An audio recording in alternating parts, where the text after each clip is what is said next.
After my C-section, I begged, "Can someone please hold the baby so I can rest?" Hours passed. Nothing. The next morning, my mom posted, "The best family vacation." 6 weeks later, still weak and bleeding, my phone exploded, 88 missed calls, and a message from sister, "We need $5,000 now." I looked down at my son and texted back. I didn't expect the C-section. I thought I'd push him out like everyone else I knew.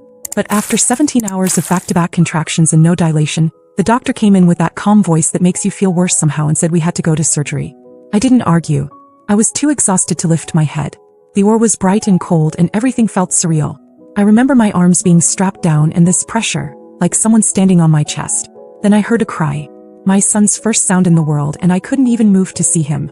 They brought him to my face for a second, then whisked him away as they stitched me up. When I woke up in the recovery room, everything felt heavy. My arms, my legs, my head. The nurse placed him gently on my chest and said something cheerful I didn't catch. I couldn't focus. I whispered, "Can someone hold him for me just for a little while? I need to sleep." She looked around and said, "I'll go check if your family's here." But I already knew they weren't. Brandon was there. My ex. We'd broken up 3 months ago after everything between us broke down. The stress, the fighting, the distance. But somehow he was the only person in the room with me. He held the baby while I drifted in and out. Changed the diapers. Watched the monitors like a hawk. I didn't have the strength to talk much, but I remember thinking I never expected it to be him. The next morning, after a night of nurses adjusting IVs and me trying to sit up on my own, I opened my phone. No text from my mom. No missed calls. Nothing from my sister either. I checked Facebook just out of habit, and there was a full family photo. My mom, my sister, and my stepdad on the beach, matching outfits, sunglasses, drinks in hand. The best family vacation. Posted at 10:03 p.m. the night I was cut open and brought a new life into this world. They knew the date. They knew the hospital. They knew I'd asked them to come. And they left. I didn't cry. I think I was too empty to cry by then.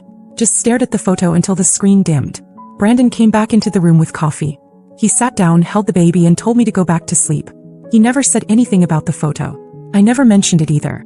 The nurses eventually asked me when I'd be discharged and if I had someone to help at home. I said yes. I didn't tell them the truth. That my mother hadn't even called. That my sister didn't even check in. And then 6 weeks passed. I was still weak. Still bleeding. Barely sleeping. Working part-time from home because clients didn't care that I had a newborn and stitches that still hurt. That morning, I left my phone on the table for an hour. When I picked it up, I saw 88 missed calls. Most were from my mom. Some from my sister. A few from numbers I didn't recognize. At the top was a message from my sister. "We need $5,000 now. Please." No context. No explanation. Just that. I looked at my son asleep on my chest. Then I texted back. "I'll see what I can do." Even then, I still thought maybe they'd just forgotten. That maybe I was overreacting. But that message, that was the beginning of everything shifting. Because a week later, I didn't just say no. I started planning. I didn't reply right away. The message just sat there on my phone like something sour I couldn't quite swallow. "We need $5,000 now. Please." No explanation. No greeting. Just the usual demand, coded with just enough urgency to make it sound like an emergency. But they always did this. Always framed it like I was the family's safety net. Not because they respected me, but because I was useful. It's not like I hadn't paid before. I paid for my sister's rent once when she got behind. Covered my mom's dental bill. Bought my stepdad a new phone after he dropped his in a lake on a fishing trip. I even helped my mom refinance her car loan when she was drowning in payments. No one ever asked how I was affording all this while pregnant and working full-time. They just assumed I'd figure it out. But that morning, my son was asleep on my chest, wrapped like a burrito in the only onesie that didn't smell like sour milk. I was running on maybe an hour of broken sleep. My incision was still sore. I hadn't showered. And when I saw that message, something in me just clicked off. I texted back. "I can't help right now. Maybe in a week or two. Things are tight." That was a lie. I had the money. But I'd bled too much. Given too much. And they'd taken too much without ever giving anything back. Brandon was in the kitchen washing bottles when I said it out loud. Just one sentence, "They want $5,000. He didn't look surprised. Just said, "Of course they do." He hadn't left since the hospital. No drama, no announcement, just stayed. He'd grab groceries, put the baby to sleep, fold the laundry that had been piling up for weeks. We didn't talk about what we were. Maybe we were still broken. But he was there. I'd half expected him to come for a day or two and then go back to his old apartment. But he kept showing up. Cooking. Helping. Being quiet in the way that people are when they're trying to earn back trust without saying it. Meanwhile, the texts from my family kept coming. "How's the baby? Any chance you can send it today? Your sister's freaking out." We wouldn't ask if it wasn't serious. They wouldn't ask if it wasn't serious. That line made me laugh. They'd ask me for help when it was over dumb things. Spa deposits, concert tickets, credit card debt from buying stuff they didn't need. This wasn't new. They just never had the audacity to ask 6 weeks after abandoning me in a hospital. That week I stayed quiet, focused on the baby, on healing, on figuring out a rhythm with Brandon in the house. He was better with the baby than I thought he'd be. Not perfect but present. He woke up when I couldn't. He paced the hall with the baby when he cried for no reason. He looked at me differently now, like he actually saw me. I started doing something I hadn't done in years. I let my phone ring and didn't answer. Until the texts changed tone. My mom started sending longer messages. I feel like we've grown apart. It wasn't our intention to miss the birth. We thought you had Brandon. We were going through a lot and we didn't want to bring that stress into the hospital. And then, we love you. Things just got complicated. No apology. No, I'm sorry I wasn't there. Just a vague explanation about how they didn't want to intrude. Funny how they didn't want to intrude at the birth of their grandson but had no problem blowing up my phone when money was involved. I told Brandon I was going to start saying no. Actually saying it. Not just delaying. Not dodging. Saying it like I meant it. He said finally. That same night I opened my phone, scrolled through my sister's messages and blocked her.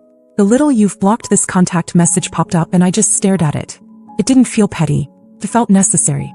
The next morning I transferred all my family group chats into an archive folder and muted them. I didn't delete them. Not yet.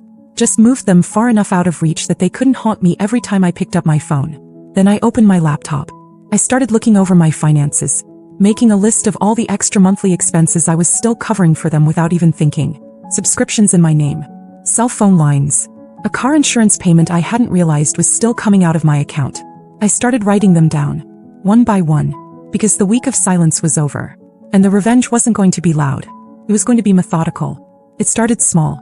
I canceled the Netflix account that was still linked to my mom's living room TV. Then the Hulu. Then Spotify. One by one. I didn't say anything.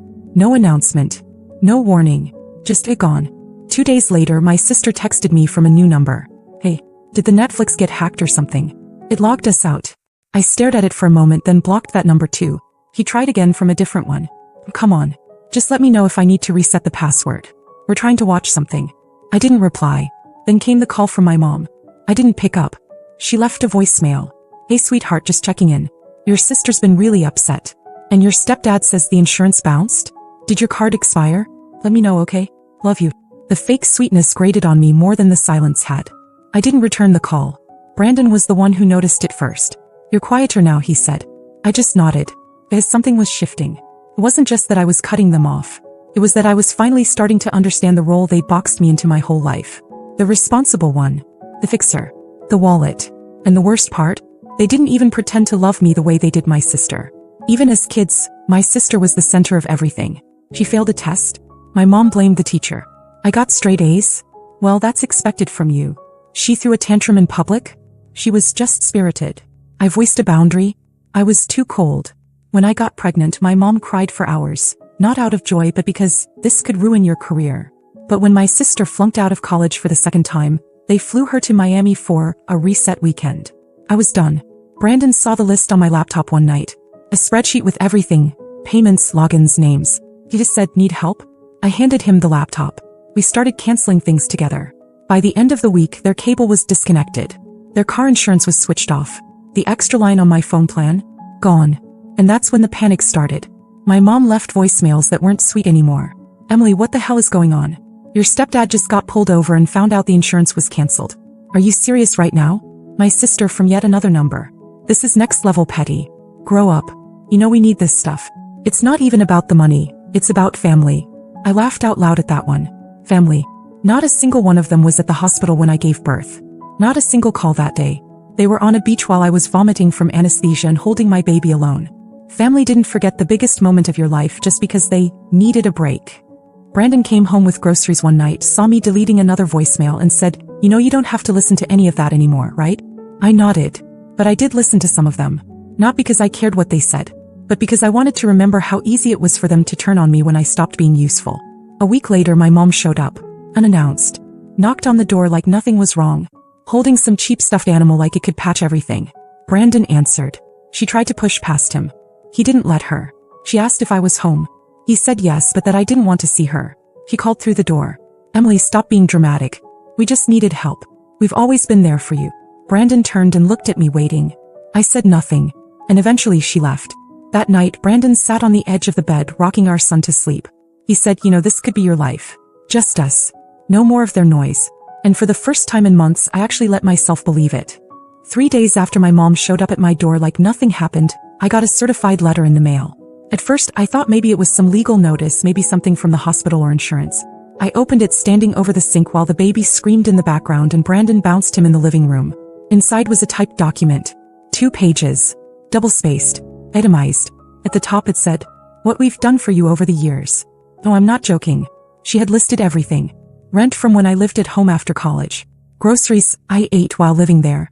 A prom dress from 2009. $80 from a camping trip I didn't even remember going on. All of it tallied up to $18,620.34. He even used cents. Taped to the back was a handwritten note. "Emily, this isn't an attack. It's just to remind you that family is about give and take. We helped you. Now we need help. It's time to give back." I just stood there holding it stunned. I had just carried a human out of my body. I had healed alone. I had paid for their bills without keeping score. And they had the nerve to send me an invoice. I brought the letter into the living room, handed it to Brandon without saying anything. He read it, folded it back up and said, "So they're billing you for existing now?" I wanted to laugh, but I couldn't. I felt nauseous. It wasn't about the money. It was what it meant. They saw me as an account, a transaction, a person they could guilt and manipulate until I folded. Brandon put the letter down and said, "So what now?" I didn't answer. Not then. Instead, I posted something to Facebook. First time in months. It was a photo. Me and the baby. I was in pajamas. No makeup. Hair unwashed. Brandon was in the background holding a bottle. No perfect poses. Just real life. The caption was short. No visitors. No help. No support. Just us. And we're finally okay. I didn't name names. Didn't tag anyone. But people knew. The comments started rolling in. Old classmates. Friends from work. Even my old boss. "Proud of you. This is what strength looks like. So glad you're surrounded by love now." But my cousin Sarah messaged me privately. "Emily, just so you know, your mom's freaking out. She's calling people saying you're unstable, that Brandon took over your life. She's saying you're keeping the baby away from the family out of spite." That's when something inside me snapped clean in half. I sent Sarah a voice message. I didn't yell. I didn't cry. I just explained that they weren't there when I needed them most. That they were drinking cocktails in matching t-shirts while I was getting cut open in an operating room. That they only remembered I existed when they needed thousands of dollars. That they thought of me not as a daughter, not even as a sister, but as a wallet. Sarah's reply came 5 minutes later. "I believe you. I've seen how they treat you. You're not crazy, You're just done playing the part they gave you." And that night, as if the universe wanted to twist the knife a little further, something unexpected happened. Brandon proposed. But not with a ring. Not with a speech. Not with flowers. We were sitting on the couch. It was 9:30 p.m. The baby had finally gone down after screaming for an hour. I was drinking cold tea I'd reheated 3 times. I was in an old t-shirt with spit up on the collar. He looked over and said, "Let's do this. Let's raise him together. Really do it. Not out of guilt. Because we're already doing it. And because I don't want to leave." I didn't cry. I didn't overthink. I just said yes. Because he had shown up when no one else did. The next morning, I drafted a response to my mom's invoice. It took me 10 minutes. I sent her a check for $18,620.34. Along with a note. "Paid. Now don't ask me for another thing." And for the first time since I'd given birth, I exhaled. But I knew them. I knew this wasn't the end. They'd come back louder. Angrier. More desperate. And I was ready for it. The check cleared within 2 days. I watched it disappear from my account like I was paying off a credit card, not my own mother. Brandon asked me if I regretted sending it. I said no. Because I knew what would come next, and I wanted it to come. And I didn't have to wait long. 3 days later, my mom called me from a blocked number. I answered out of curiosity, not kindness. She didn't say hello. She said, "So that's it? You're cutting us off now? After everything?" I didn't respond. She went on. Said I was being brainwashed by Brandon. Said he was turning me against my own family. Said I was emotionally blackmailing them by keeping the baby away. I hung up. A few hours later, my sister called Brandon. I didn't even know she had his number. He let it go to voicemail, then played it on speaker while we sat at the table feeding the baby. "Tell Emily this is pathetic. She's burning bridges, and for what? You think she's gonna raise that kid without us? You're not even married. You think this is a real family?" Brandon didn't even flinch. He reached across the table and squeezed my hand. But the message stuck with me. Not because it hurt, but because it was exactly what they believed. That nothing in my life was real unless it included them. That Brandon wasn't a real father. That I wasn't a real mother without their approval. I started documenting everything. Screenshots, voicemails, messages. Every fake apology followed by another demand. Every passive-aggressive post from my mom's account. I kept it all. And then I started responding, not to them but to life. I called my phone carrier and removed the extra lines. Called the insurance company and gave them new payment info. Just for me. Changed passwords. Closed joint accounts. Anything with my name attached to theirs. Gone. They tried to shame me. Publicly. My mom posted a long vague rant on Facebook a week later. It's sad when people you raised turn their back on you. Especially when they forget who fed them, clothed them, and picked them up when no one else would. Got a dozen likes. 1 heart emoji from my aunt. My sister commented exactly. I didn't say a word. But people noticed. Friends messaged me, "Are you okay? Do you want me to report the post?" I said no. Let them have their little spotlight. Let them scream into the void. Because behind the scenes, everything was falling into place. Brandon had started freelancing again. We were taking turns with the baby and starting to feel like a team. We were exhausted, broke, and figuring it out day by day, but it was ours. All of it. The mess, the love, the silence after a 3 a.m. feeding. One night, I walked past the nursery and saw him asleep on the floor next to the crib, one hand on our son's leg, like he was grounding him to the earth. I stood there and realized I hadn't thought of him as my ex in weeks. He was just Brandon now. Ours. I got one final voicemail from my mother after that. Her voice was cold and slow. "This is your last chance. We're family. And if you think you can erase us from your life without consequences, you're wrong." I didn't answer. I didn't save it. I deleted it and blocked her number. And for the first time since the day I gave birth, my phone was silent. Peaceful. Like the storm had finally passed. Strange how quiet life gets when you stop letting the wrong people into it. There was no big fight. No screaming match. No final confrontation in a driveway. Just silence. After months of drama, manipulation, and guilt, I blocked the last number, archived the last email, and closed the last financial tie. And the world didn't end. In fact, it got better. I started waking up without checking my phone in dread. No missed calls. No passive-aggressive texts. No new emergencies that somehow only I could fix. Brandon and I fell into a rhythm. It wasn't perfect. We still argued sometimes. The baby still had nights where he wouldn't sleep unless one of us stood bouncing him for an hour. But we were figuring it out together. He hadn't moved out and I hadn't asked him to. Somewhere along the way, that question just stopped being a question. He was home now. He started leaving little notes in the kitchen. Reminders for bottle times or, "You got this," scribbled on the corner of a grocery list. He wasn't trying to fix me. He was just there. And after everything I'd been through, that was everything.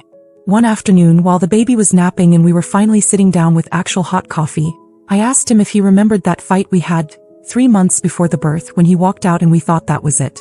He nodded. I said, "Why'd you come back?"